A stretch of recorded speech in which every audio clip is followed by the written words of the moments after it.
Good evening বন্ধুরা, কেমন আছেন আপনারা সবাই? আশা করি সবাই ভালো আছেন, সুস্থ আছেন। আমিও ভালোই আছি। আজ হলো সোমবার, বিকেল এখন 4:30 বাজতে যায়, 4টে বাজে। তো এখানে মায়ের বাড়িতে এসছি ওই 1টা-1:30টার দিকে। আর আজকে রাখি পূর্ণিমার অনেক অনেক শুভেচ্ছা জানাই আমার সকল বন্ধুদের। যদিও ব্লগটা পরের দিনকে যাবে।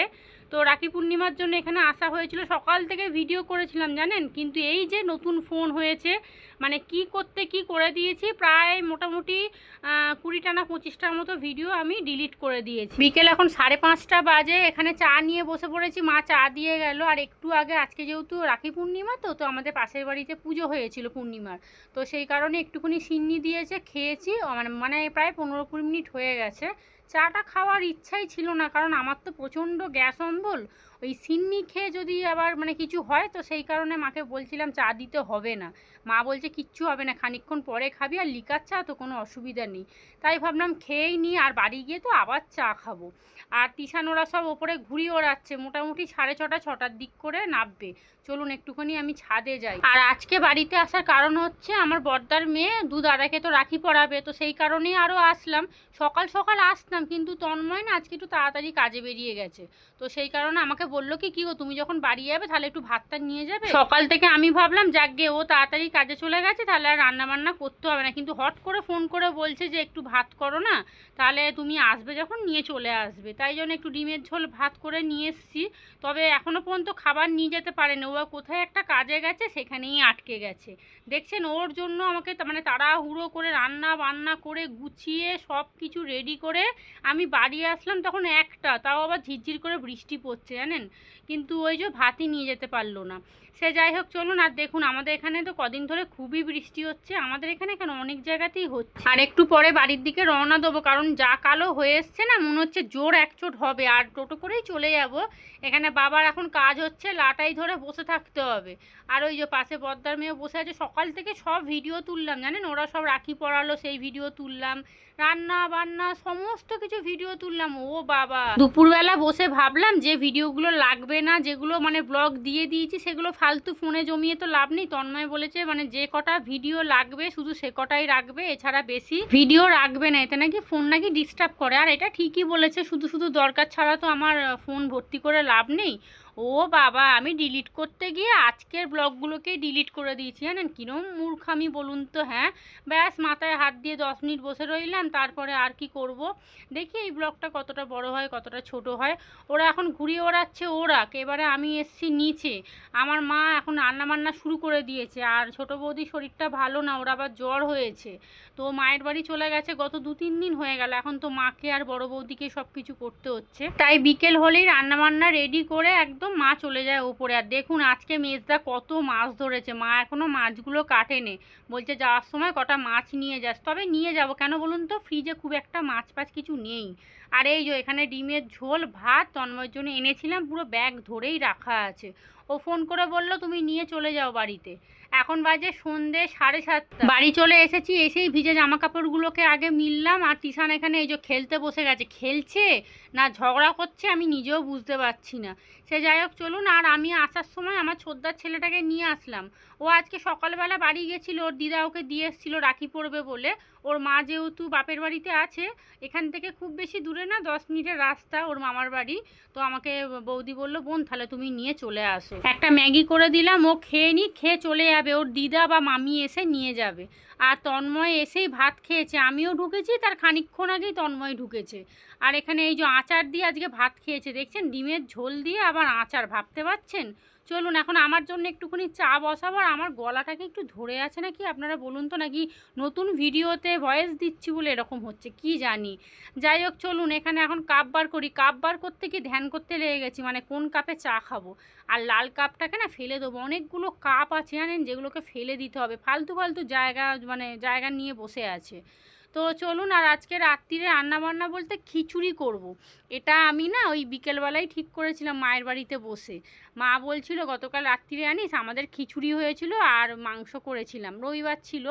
তো আমি বলছি কি ঠিকই তো বলেছো, এখন বৃষ্টি বৃষ্টি ওয়েদার, রাত্রে আজকে খিচুড়ি করব, রোজ তো রুটি খাই। তো সেই কারণে আজকে খিচুড়ি হবে, আর তার সাথে একটু আলু ভাজা করব, পটলও আছে, দেখি একটু পটল ভেজে নেবো। চলুন এখন দুটো বিস্কুট দিয়ে চা খাবো, তারপরে রান্না বান্না করব। খিচুড়ি যেহেতু গরম গরম তো তাই এক্ষুনি বসাবো না, ওই 8:30 9টার দিক করে বসাবো। আর এই যে তিশানের পড়া আছে, কিন্তু ও যেহেতু এখনো যায়নি সেই কারণে ও এই যে বসে বসে খেলছে। এখন কি যে খেলা, ওই কাটাকুটি তো খেলছে না, অন্য কিছু খেলছে যেটা আমার মাথায় ঢুকছে না, কিন্তু ওদের ঢুকছে, এখন ওরাই খেলুক। চলে গেছে আমার ছোটদার ছেলেটা বাড়িতে, তিশানও পড়তে বসে গেছে। এখানে খিচুড়ি বসিয়ে দিয়েছি।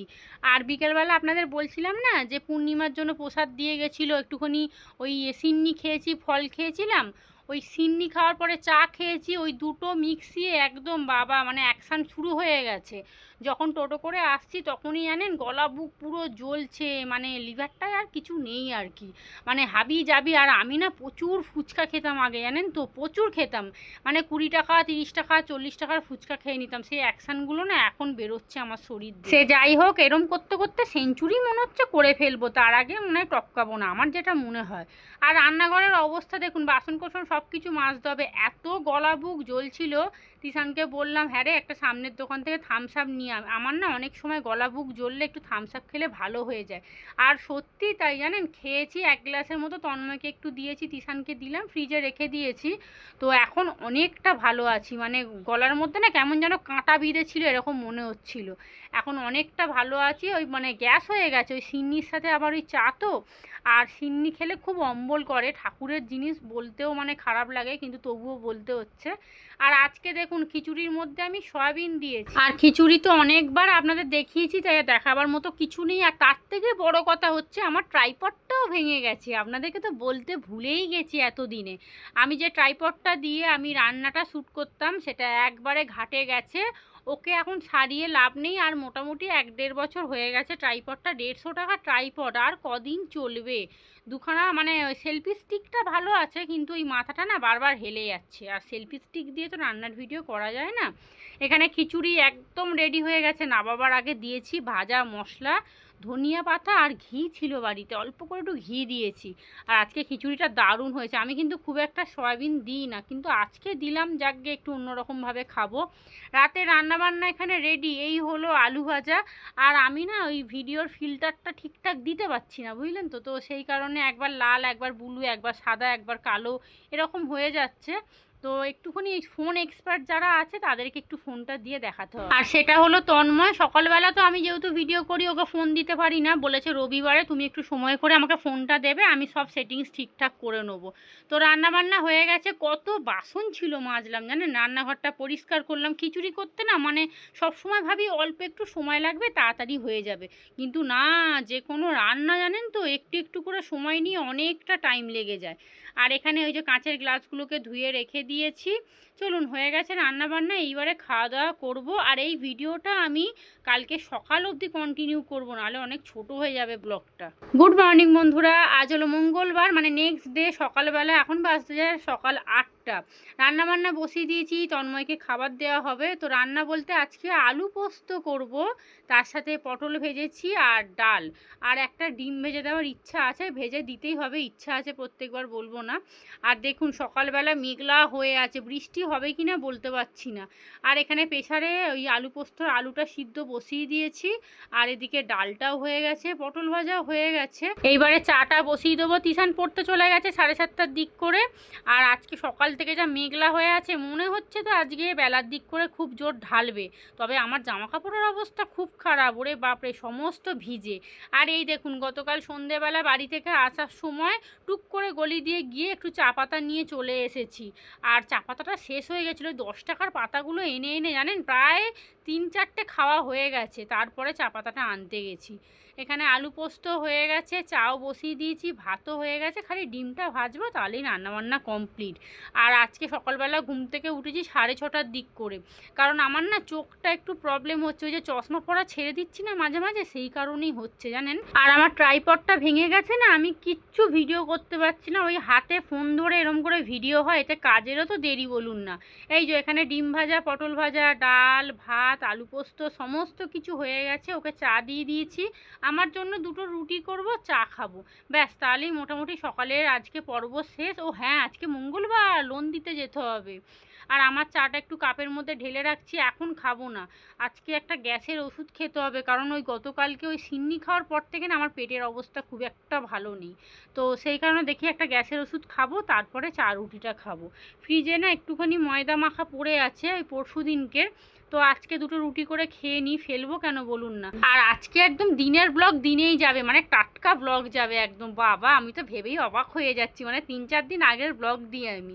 যাই হোক, চলুন ব্লগটা তাহলে এখানেই শেষ করি। আপনারা সবাই ভালো থাকবেন, সুস্থ থাকবেন, সাবধানে থাকবেন। আবার দেখা হবে নতুন কোনো একটা ব্লগের সাথে।